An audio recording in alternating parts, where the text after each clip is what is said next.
Bonjour frères et sœurs, bien-aimés du Seigneur en Christ.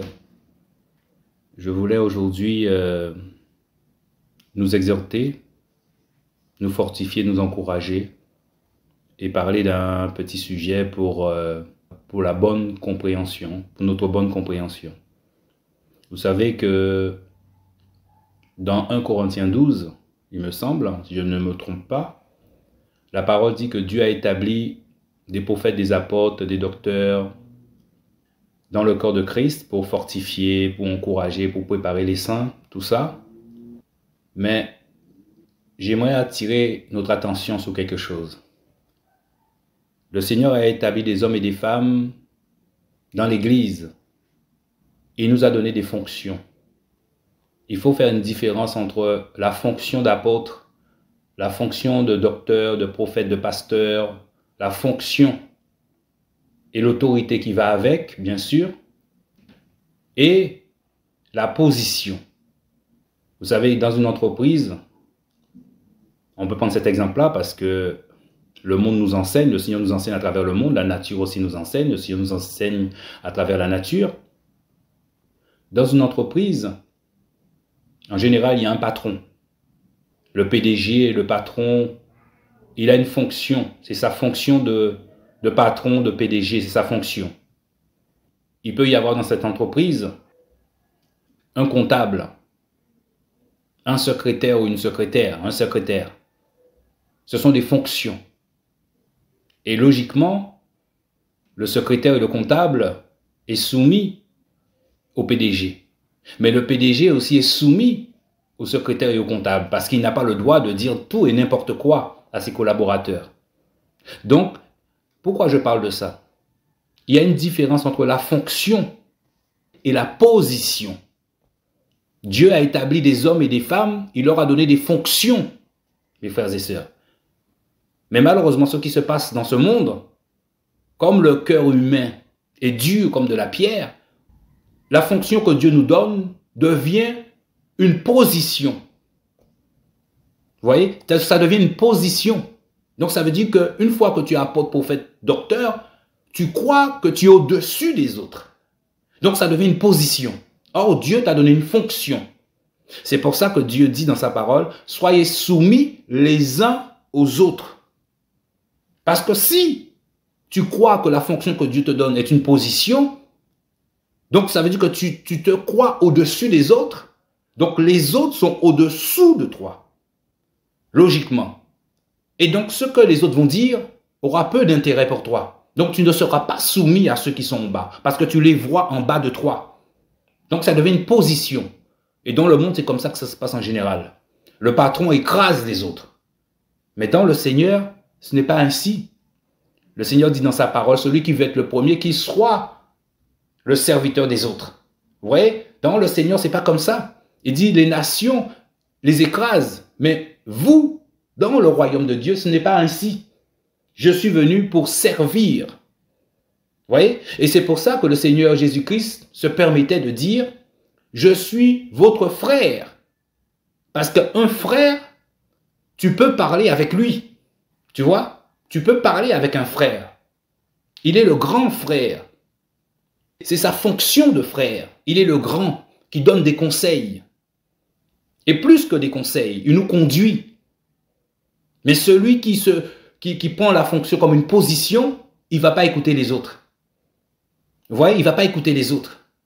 Et c'est ça la différence entre la fonction et la position. Dieu dit, soyez soumis les uns aux autres. Mais si tu considères que la fonction que tu as est une position, donc tu es au-dessus des autres, donc tu vas regarder les autres comme plus bas que toi. Et ce qui va se passer automatiquement, tu vas commencer à te permettre de faire des choses que tu ne fais pas. C'est pour ça, dans certaines entreprises, il y a des patrons qui écrasent les autres. Il voit sa fonction comme une position. Donc, il peut te dire n'importe quoi, te crier dessus, te mépriser. Vous voyez? Et en général, il te considère presque comme un chien. C'est ça la différence entre la fonction et la position. Alors, quand toi qui est en bas va lui dire quelque chose, il ne va pas t'écouter. Tu vois? Il ne va pas t'écouter. Et c'est cette différence que je voulais qu'on comprenne. Dieu a établi des hommes et des femmes. Il leur a donné des fonctions. Voyez? Et c'est pour ça que la parole dit que Dieu, le Seigneur, va juger il ne va pas regarder à l'apparence. Et quand le Seigneur parle de l'apparence, mes frères et sœurs, il n'y a pas seulement l'apparence visuelle, mais la fonction que tu as, que tu sois prophète, pasteur, apôtre, il ne va pas regarder ça. Il va regarder est-ce que tu as obéi à sa parole. C'est pour ça qu'il dit dans la parole aussi, dans Matthieu, beaucoup viendront et diront, Seigneur, j'ai fait beaucoup de miracles en ton nom. Beaucoup de miracles. J'ai prophétisé en ton nom. Il y a des guérisons, il y a beaucoup de choses qui vont se faire. Il a chassé les démons, beaucoup de choses. Il ne faut pas que nous qui sommes enfants de Dieu, on se laisse aveugler par toutes ces choses. Mes frères et sœurs. Et c'est là où on se trompe. Et le Seigneur leur dira, je ne vous ai jamais connu. Vous qui commettez l'iniquité. L'iniquité, c'est la désobéissance à la parole de Dieu. Celui qui se considère comme frère, il va écouter les autres et il va se remettre en question. Mais vous verrez que celui qui considère la fonction comme une position va commencer à vous dire, ah, je ne suis pas ton frère. Je suis apôtre. Je suis prophète. Je suis pasteur. Il va te regarder, il va mettre en avant son titre. Donc, il considère la fonction comme déjà une position. Donc, il est au-dessus de toi et toi, tu es en bas. Nous allons lire un petit peu la parole pour voir un peu ce que le Seigneur dit. On va à Marc 9. Pour la bonne compréhension, on va lire à partir du verset 38. C'est là où il y avait un homme qui chassait les démons au nom de Jésus. Et quand les disciples ont vu cela, ils l'ont arrêté. Et vous allez voir la raison pourquoi ils ont arrêté cet homme. Et des fois, même le dirigeant peut te dire, nous ne sommes pas sectaires. Il le dit ouvertement devant tout le monde, mais dans le secret, ce n'est pas comme ça que ça se passe. C'est pour ça que le Seigneur dit, c'est aux fruits que vous allez les reconnaître. Mais les fruits, tu ne vois pas les fruits comme ça. Non, les fruits, c'est dans le secret. Devant tout le monde, c'est l'apparence. L'apparence de la piété. Voyez? Et quand on a considéré que ça fonctionne comme une position, on s'assoit sous la parole en fait. On donne la parole aux gens, aux fidèles, mais nous-mêmes, on prend des légèretés avec la parole de Dieu. Et c'est là où on s'égare, parce qu'on voit beaucoup de gens qui nous écoutent. On fait des réunions, il y a beaucoup de gens sont rassemblés. On pense que Dieu est avec nous. Et le Seigneur peut être avec nous, mais ça ne veut pas dire que nous, en tant que dirigeants, nous sommes dans la voie de Dieu. On peut être dans le péché, et le Seigneur agit puissamment à travers nous, à travers la personne. Parce que comme je le dis, beaucoup viendront à la fin et diront, Seigneur, j'ai fait beaucoup de miracles. Donc ça veut dire que Dieu agissait puissamment à travers eux. Mais eux-mêmes, ils étaient dans l'iniquité. L'iniquité, c'est la désobéissance à la parole de Dieu. Ils s'asseyaient sous la parole. Ils ne voyaient plus les choses selon la parole, mais selon ce qu'ils voient. Beaucoup de gens t'écoutent, on fait des grandes réunions, il y a beaucoup de gens. Donc on se dit, ah, Dieu est avec nous. Et c'est là où on se trompe. En fait, pour le dirigeant, c'est là où il se trompe. Et malheureusement pour certains, on ne voit pas ces choses. Et donc je disais à partir du verset 38, Marc 9, je lis, alors Jean prit la parole et dit, Maître, nous avons vu quelqu'un qui chasse les démons en ton nom et qui pourtant ne nous suit pas. Et nous l'en avons empêché parce qu'il ne nous suit pas. Vous voyez la raison? Parce que les autres ne font pas comme toi, tu vois mon frère, ma soeur, tu vas t'opposer à l'autre. C'est pour ça des fois je dis que tu as le Saint-Esprit, tu considères que tu as le Saint-Esprit, mais moi aussi j'ai le Saint-Esprit. Il faut arrêter de me donner des ordres. Arrêter de donner des ordres au Saint-Esprit qui est en moi, c'est le même. J'agis pas comme toi. Normalement, tu dois rester dans l'humilité, essayer de comprendre. Non, on s'oppose. On s'oppose. Donc, ils ont arrêté cet homme parce que cet homme ne voulait pas suivre leur doctrine. Tu fais des choses, tu es sûr que c'est Dieu, mais le Seigneur n'a pas dit que ce que tu as fait, tout le monde va te suivre. Dieu a agi en secret avec d'autres personnes qui ont une autre vision que toi. Au passage, j'aimerais aussi nous rappeler que le Seigneur nous a dit de former des disciples et que la moisson était grande. Mon frère, ma soeur, tu n'as pas été créé, mis sur terre pour écouter un homme ou une femme pendant des années. Ça, c'est pas biblique, ça. Pendant des années, non. Tu es là pour être formé. Tu es un disciple. Et d'ailleurs, le mot disciple, si on prend une bonne définition de disciple, ça veut dire apprenti.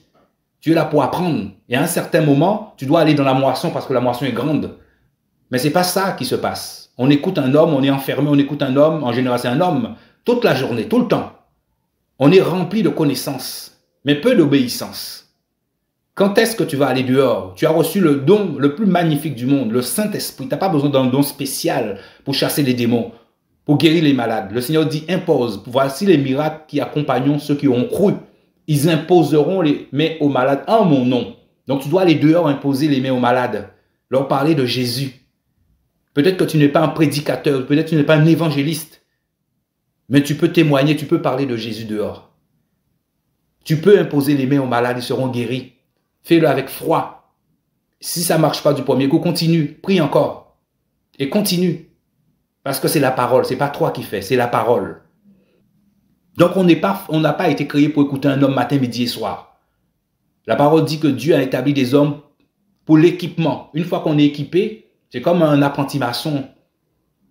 Le maître nous apprend ce qu'il faut faire. Et une fois qu'il nous a appris, on va dehors maintenant. On va pratiquer ce qu'on a appris.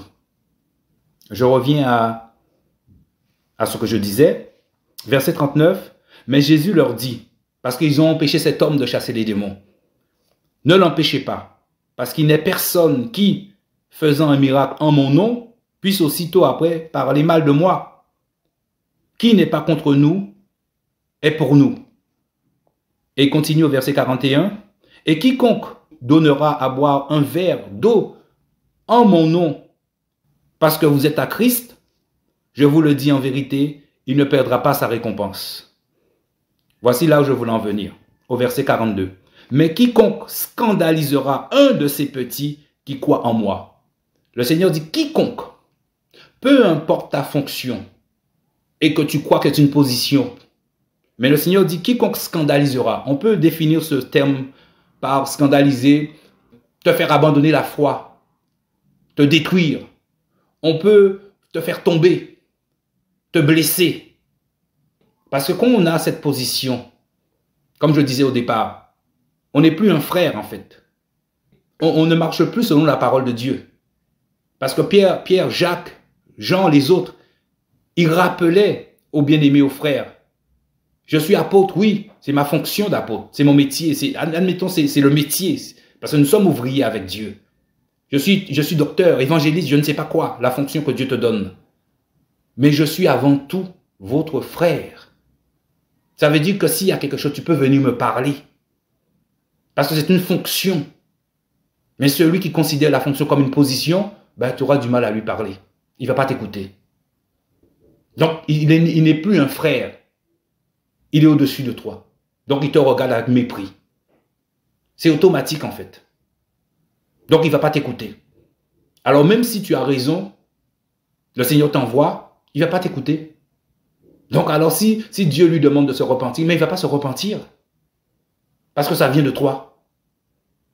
Et donc, quiconque scandalisera un de ces petits qui croient en moi, il vaudrait mieux pour lui qu'on lui mette une pierre de moulin autour de son cou et qu'on le jette dans la mer. Vous voyez ce que le Seigneur dit, mes frères et sœurs? Parce que celui, comme je disais, qui croit que la fonction est une position, tu n'es plus un frère pour lui. Il est au-dessus de toi. Donc il te parle comme il veut. Si tu veux te parler avec colère, il te parle avec colère. Il ne se préoccupe plus de ce que tu deviens. Et c'est ça que le Seigneur dit. Il met en garde, parce que la parole nous dit dans Jacques que ceux qui ont été établis, prophètes, tout ça, pasteurs, dans Jacques, on nous prend l'exemple de docteurs. Ils seront punis plus sévèrement.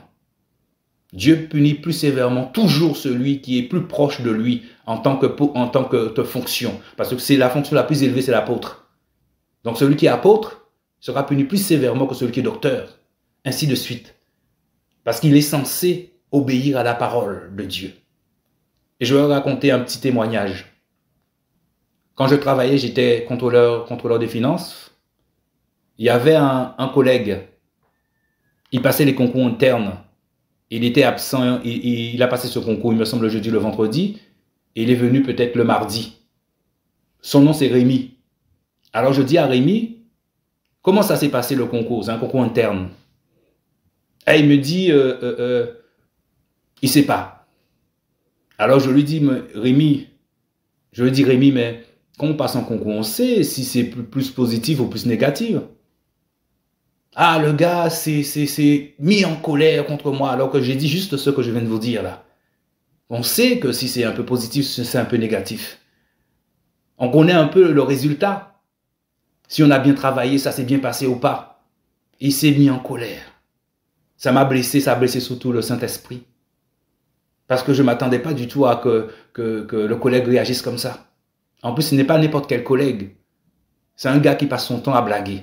En général, le genre de personne qui blague, tu peux lui dire tout ce que tu veux. Même si moi j'étais en crise, je ne parlais pas beaucoup, mais tu peux lui dire tout ce que tu veux. Puis pour lui, ce sont des blagues. Mais là, ce jour-là, il n'avait pas accepté que je lui dise juste ça. Alors j'ai senti la tristesse du Seigneur dans mon cœur. Le Seigneur m'a dit d'aller lui demander pardon. Vous voyez? Allez lui demander pardon. J'ai été lui demander pardon. Et j'ai pas compris pourquoi il s'est énervé comme ça. Mais le Seigneur m'a fait comprendre que souvent ça s'est mal passé. En fait, ça s'est souvent mal passé. En fait, c'est ça que j'ai compris. Et que ça l'avait touché. Et moi, j'ai dit des paroles au mauvais moment. Et le Seigneur m'a demandé d'aller lui demander pardon. Et je me souviens une autre fois. C'était une sœur. Et j'aime pas les petites histoires. Vous voyez? Et j'ai compris qu'en fait, qu'une petite histoire était en train de commencer là. Je me suis dit, qu'est-ce que je fais là? Je me suis dit ça à moi-même, qu'est-ce que je fais là? Mais j'ai blessé la sœur en disant cela. J'ai été lui demander pardon plus tard. Mais le Seigneur n'a pas hésité. Il m'a frappé d'hémorroïdes pratiquement tout de suite après. Malgré que j'avais demandé pardon. Mais j'avais blessé la sœur. Pour moi, c'était juste des paroles comme ça, je me disais, devant elle. Parce que je n'avais pas apprécié ce petit... Comme si on fait des histoires. Je n'aimais pas ça. J'aime pas les querelles. J'ai senti qu'on voulait m'entraîner dans une querelle. Dans une petite histoire. Alors j'ai sorti, mais qu'est-ce que je fais là? Je n'ai pas à écouter ça en gros.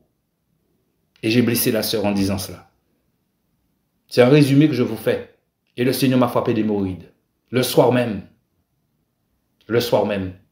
Parce qu'on était dans une grande réunion de réveil. Une grande réunion. Voilà. C'est juste pour dire que mes frères et sœurs que, comme la parole le dit, quiconque scandalisera. Le mot scandaliser veut aussi, on peut aussi dire quiconque va blesser quelqu'un. Quiconque sera l'objet de, comment dire, d'une incompréhension, l'objet c'est-à-dire que ton action a poussé quelqu'un à faire quelque chose de mauvais. La façon dont tu as parlé à quelqu'un a fait que cette personne a abandonné la foi. Tu as blessé quelqu'un, Dieu te dit va lui demander pardon.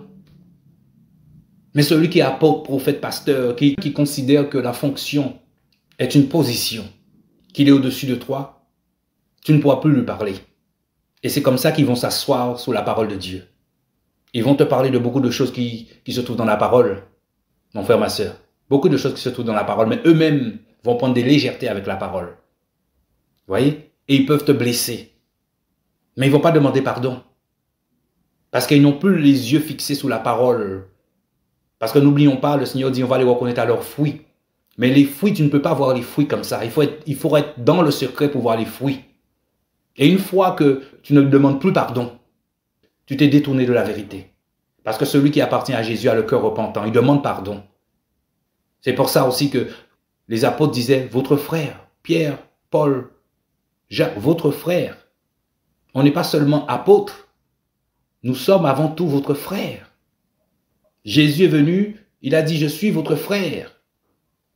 Mais ces hommes, la fonction, c'est une position. Donc ils sont au-dessus de toi. Et au verset 43, la parole, nous sommes toujours en Marc 43, la parole nous parle en fait que si ta main, ton pied, ton œil est une occasion de chute, il faut s'en débarrasser. Mais la parole ne nous parle pas de la langue. La langue est pire. Vous voyez mes frères et sœurs, la langue est pire.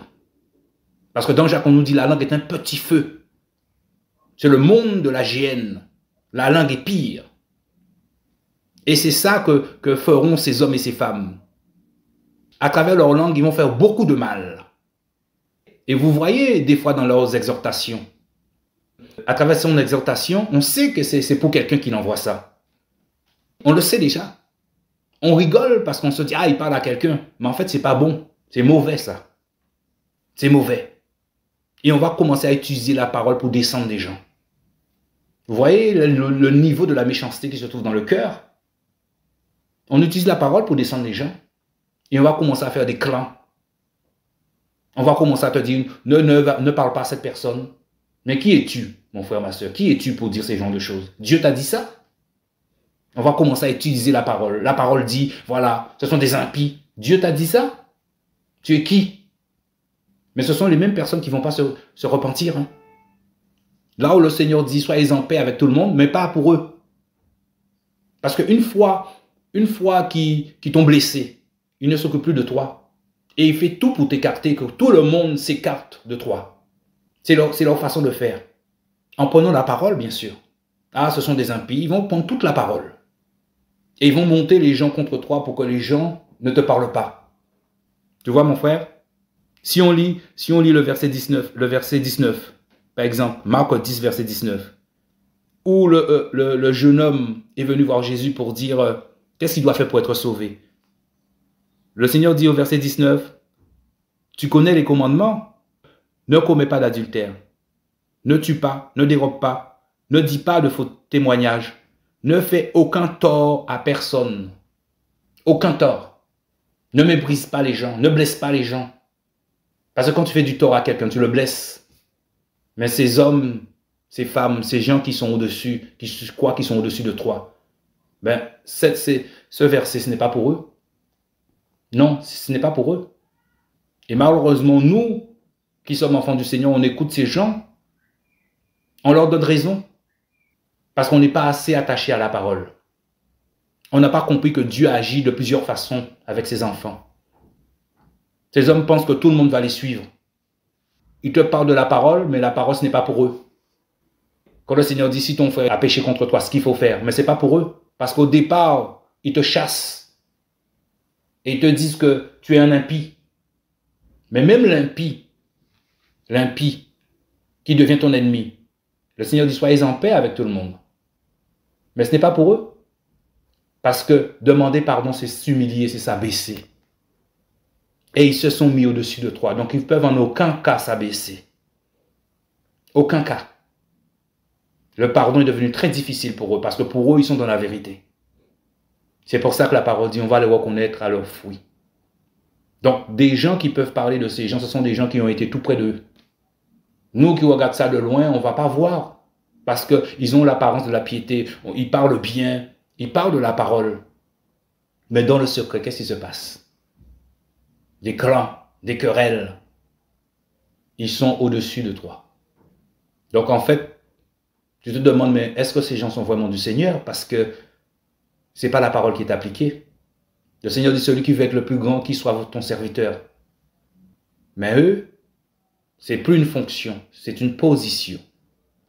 Alors c'est pour ça que je voulais, mes frères et sœurs, que nous fassions la différence entre la fonction et la position. Dieu n'a pas établi des personnes au-dessus de toi. Il n'a pas établi des positions, mais des fonctions. La position t'écrase. Comme il disait dans la parole, les nations les écrasent. Mais vous, c'est pas comme ça. Celui qui veut être plus élevé sera le plus petit. C'est ça le royaume de Dieu. Donc c'est ça la différence, mes frères et sœurs, entre la position, celui qui considère qu'il est au-dessus de toi. Donc il va t'écraser, il ne va pas t'écouter, il va écouter ceux qui veulent, ceux qui veulent, il va écouter ceux qui l'intéressent, les gens qui l'aiment. En fait, il ne va pas t'écouter. Donc celui qui considère que la fonction est une position va t'écraser.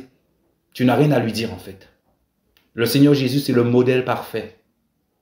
Il est né dans une étable. Il a marché avec les hommes comme un homme. Il n'avait rien pour attirer le regard. Rien. Pape de beauté. Il est venu en simple homme. On ne le reconnaissait même pas tellement qu'il était parmi le peuple. Judas a été obligé de l'embrasser pour qu'on voit c'était lui. Il n'avait rien pour attirer le regard. Il était comme tout le monde. La simplicité, l'humilité. Mais ces hommes, non. La fonction est devenue une position. Donc ils sont au-dessus de toi. Et toi, tu es au-dessus. Alors quand le Seigneur dit soyez soumis les uns aux autres, ça c'est pas pour eux ça. La soumission n'a qu'un seul sens. Tu dois être soumis à eux, mais pas eux. Parce que la soumission veut dire tu dois écouter les autres. Et si les autres estiment que tu as mal agi, tu dois demander pardon, mais pas eux. Pas eux. Ils vont te trouver toutes sortes de versets. Voilà, c'était ça la différence, mes frères et sœurs. C'est ça que je voulais qu'on remarque. N'oublions pas que le Seigneur nous a établis dans le corps de Christ. Chacun de nous a une fonction. Tu n'as pas été créé, mon ami, pour écouter un homme pendant des années. Tu auras beaucoup de connaissances. Mais il faut mettre en pratique les choses. Le Seigneur Jésus n'a pas attendu que ces hommes et ces femmes aient 5 ans, 10 ans de connaissances. Non. Il a envoyé les 12 apôtres. Après, il a envoyé les 70.